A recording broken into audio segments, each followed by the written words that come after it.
அல்லேலூயா அல்லேலூயா. கர்த்தருடைய நாமம் மகிமைப்படுவதாக. ஆமென். தேவன் தந்த நல்ல ஸ்லாக்கியத்திற்காக சர்வவல்லமையுள்ள தேவனை நான் துதிக்கிறேன், ஸ்தோத்திரிக்கிறேன். கடந்து வந்த ஒருவரையும் கர்த்தராகிய இயேசு நாமத்தில் உங்கள் வாழ்த்து வரவேற்கிறேன். ஆமென். விசேஷமாய் இந்த பகுதியிலே அன்னை தெரசா இந்த ஆசிரமத்திலே பொறுப்பாளராக இருக்கிற அன்பையாவுக்கும் இருக்கிற இந்த ஆசிரமத்தில் இருக்கிற எல்லா வயதான தாத்தாமார்களுக்கும் பாட்டிமார்களுக்கும் எல்லா நபர்களுக்கும் நம்ம சபையிலிருந்து கடந்து வந்திருக்கிற எல்லா விசுவாச பிள்ளைகளுக்கும் அன்பின் வாழ்த்துக்கள். நாமத்தினாலே உங்கள் எல்லாருக்கும் வாழ்த்து தெரிவித்துக் கொள்கிறேன். நம்ம தீர்மானத்து பிரகாரம் இன்னைக்கு கடந்து வந்து ஒன்று நம்ம மாசத்துல ஒரு முறை இங்க வந்து ஏழை எளியோரை போஷிக்க வேண்டும் என்கிற வசனத்தின் பிரகாரம் அவர்களை போஷிக்கவும் ஆண்டு உதவி செய்து வருகிறார். சுஷ்மா இந்த நாளிலே நம்ம காயத்ரி சிஸ்டருடைய மகள் ஜுவானா அவருடைய பிறந்த நாளுடைய அந்த நினைவாகவும் இன்னைக்கு நம்ம வந்து ஆகாரம் கொடுத்து கேக்கு கொடுத்து கடந்து வந்திருக்கிறோம். அதோடு கூட நம்ம அவங்களுக்கு சில பொது சேவைகள் செய்யலாம்னு நினைச்சோம். ஆனால் அவங்க எல்லாரும் சுத்தமாக வச்சிருக்கனால நம்ம விட்டுட்டோம். என்னாலும் பாடல் பாடி ஆராதிக்க ஆண்டு உதவி செய்தார். நிகழிலே ஒரு கொஞ்ச நேரம் ஆண்டுடைய வார்த்தைகளை நாம் கேட்கலாம். வேத வசனத்திலே இவ்விதமாய் சொல்லுகிறது, ஒருவனையும் நான் திக்கற்றவர்களாக விடேன். ஒருவரையும் நான் திக்கற்றவர்களாக விடேன். எளியோரையும் விதவைகளையும் ஆதரிக்கிற தேவன். சிறுமையானவர்களையும் எளியோரையும் விதவைகளையும் ஆதரிக்கிற தேவன். யாரா இருந்தாலும் சரி, இந்த உலகத்துல ஆண்டவர் அவர்களை திக்கற்றவர்களாக விடுவதில்லை. வேதத்துல பாருங்க, நிறைய பேரு எங்களை தனியா விட்டு விட்டாங்க, எங்களை போஷிப்பதற்கு யாரும் இல்லை, கவனிப்பதற்கு யாரும் இல்லை என்று கலங்கி தவித்த நேரங்கள் உண்டு. அது ஏதோ கொஞ்ச நாளைக்கு தான், கொஞ்ச நேரம் தான், சில நாட்கள் மாத்திரமே. ஆனால் யார் தனித்து விடப்பட்டார்களோ, யார் புறக்கணிக்கப்பட்டார்களோ, யார் தள்ளிவிட்டாங்களோ, யார் கண்டுகொள்ளாம இருந்தாங்களோ, அந்த வேளையிலே கர்த்தருடைய கரம் அவர்களை பிடித்திருக்கிறது. கர்த்தருடைய கரம் அவர்களை தெரிந்தெடுத்திருக்கிறது. கர்த்தருடைய கரம் அவர்களை தூக்கி உயர்த்தி இருக்கிறார். பாருங்க, தாவீது என்கிற ஒரு அரசன், ஆனா அவன் சின்ன பையனா இருக்கும் போது அவனுடைய வீட்டில் இவன் 8வது மகன், கடைசி மகன். அவங்க அப்பா அம்மா 7 பேர்த்த நல்லா படிக்க வச்சாங்க, நல்ல வேலை வாங்கி கொடுத்துட்டாங்க அந்த நாட்டிலேயே. ஆனா இவனை மாத்திரம் வீட்டில் இருக்கிற எல்லா ஆடுகள், இன்னைக்கு நமக்கு கொஞ்சம் ஆடுகள் இருந்தாரே அவன் மிகப்பெரிய பணக்காரன். ஆனா அந்த நாட்கள்ல நிறைய ஆடுகள் வச்சிருப்பாங்க.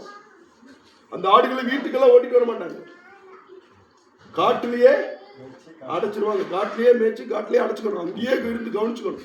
24 hours அங்கேயே இருந்து கவனிக்கணும்.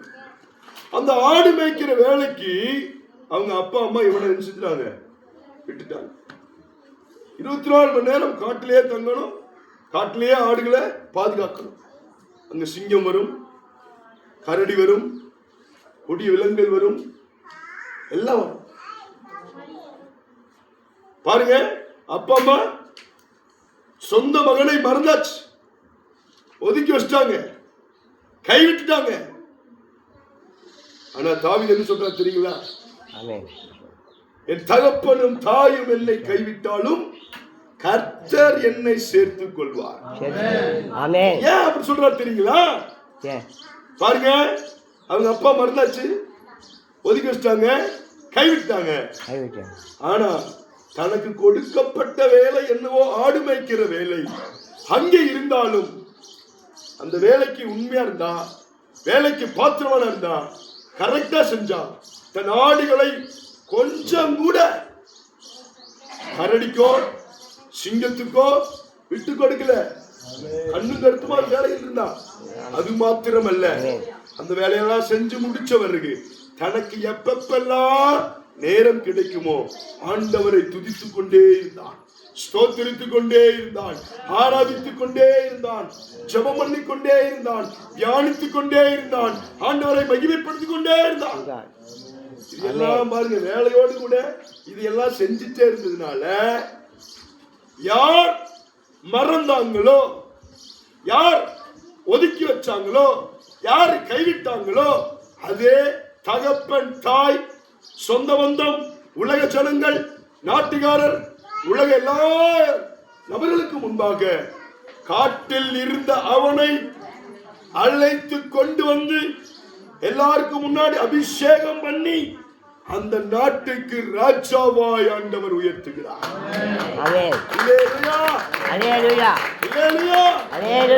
அப்ப பாருங்க, ஒருவேளை காட்டில் இருக்கும்போது தாவீதுடைய மனசு, ஐயோ எல்லாரும் என்னை கைவிட்டுட்டாங்களே, நான் புறந்தள்ளிட்டேனே, என்னை கைவிட்டுட்டாங்களே, என்னை திக்கற்றலா விட்டுட்டாங்களே, கண்டுகள்லாம் விட்டுட்டாங்களே அப்படின்னு சொல்லி மாம்சீகமா பரிதவிச்சு இருக்கலாம். ஒருவேளை பரிதவிச்சானா இல்லையா நமக்கு தெரியாது.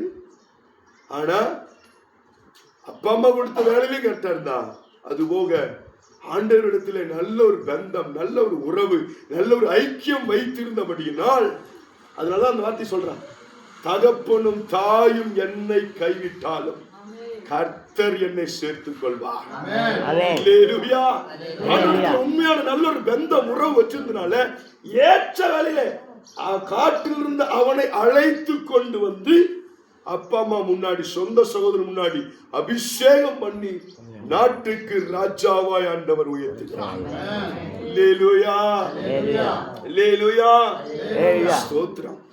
பாருங்க, இயேசு கிறிஸ்து சோதிக்கப்படும் போது மாம்சீகத்தை 100% மாம்சீகமா வந்தார், 100% தேவனாய் இருந்தார்.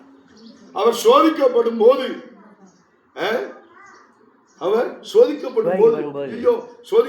ஒரு முறை சிலுவைக்கு ஒப்பு கொடுக்கப்படும் போது கூட என்ன நினைச்சிருப்பாரு? பிதாவின் சுத்தம் சிலுவையிலே அறையப்பட வேண்டும், இந்த விதமாய் பாடுபட வேண்டும், மரிக்க வேண்டும், எல்லாம் தெரியும்.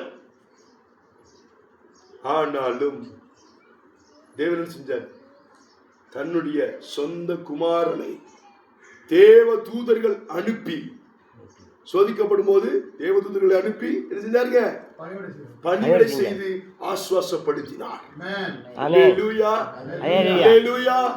சொந்த குமாரனை இயேசு கிறிஸ்துவை ஆசுவாசப்படுத்தினார். பேதுரு பாருங்க, முதல் முறை பிரசங்கிச்ச போது பிடிச்சு கொண்டே ஜெயில போட்டாங்க. இனி அவ்வளவுதான், நீ வெளியே வர முடியாது, எப்ப வேணாலும் வெளியே கழுத்தறுத்து கொள்ளலாம், அப்படிப்பட்ட கண்டிஷன் இருந்துச்சு. எவ்வளவுதான், முடிஞ்சு வச்சு வாழ்க்கை. அப்படிங்கிற அந்த சூழ்நிலையிலே ஆண்டவர் தூதனை அனுப்பி விடுவித்து கொண்டு வந்து அடுத்த நாளே பிரசங்கம் பண்ண வச்சார். இந்த உலகத்திலே யாரெல்லாம் கைவிட்டாலும், எப்பேற்பட்ட சூழ்நிலைகள் வந்தாலும், நம்ம இயேசுப்பா கிட்ட நல்ல ஒரு ஐக்கியம், உறவு, பந்தம் வச்சிருந்தா அவர் ஒருபோதும் எந்த காரணத்தை கொண்டும் அவர் கைவிட மாட்டார். திக்கற்றவர்களையும் எளியவர்களையும் விதவைகளையும் ஆதரிக்கிற தேவன். நான் ஒருவரையும் திக்கற்றவர்களாகிவிட்டேன். இஸ்ரவேல் ஜனங்களை பார்த்து அவங்க அடிமைத்தனமா இருந்த போது எகிப்தியர்கள் நகைச்சாங்க, கேலி செய்தார்கள், கிண்டல் அடித்தார்கள். இஸ்ரவேல் ஜனங்களை பார்த்து அவ்வளவு கேலி, கிண்டல், நகைப்பு எல்லாமே. ஆனா ஆண்டுடைய சொன்ன சமயம் முடிந்த உடனே அந்த வாக்குத்தத்தம் பண்ணப்பட்ட தம்முடைய சொந்த ஜனத்தை அடிமைத்தனத்திலிருந்து மீட்டெடுத்து கொண்டு வந்தார். திக்கற்றவளை விட்டாரா? அந்நிய ஜனங்கள் முன்னாடி அவமானப்படவோ, கூலி குறியவோ, வைக்கப்பட்டு போகவோ விடவில்லை. ஆண்டவர் விடுவித்து கொண்டு வந்தார். நாம் பாவத்தில் இருந்த போது, சாபத்தில் இருந்த போது, அக்கிரமத்தில் இருந்த போது ஆண்டவரே இறங்கி கடந்து வந்து நமக்காய் தன்னுடைய சொந்த ஜீவனை கொடுத்தார். அவர் ரத்தம் சிந்தினார், தன்னுடைய முழு ஜீவனை கொடுத்தார். ரத்தம் சிந்தி நாம் ஒவ்வொருவரையும் மீட்டெடுத்திருக்கிறார். அவருடைய சொந்த ரத்தத்தினாலே கழுவி நம்மை சுத்திகரித்திருக்கிறார்.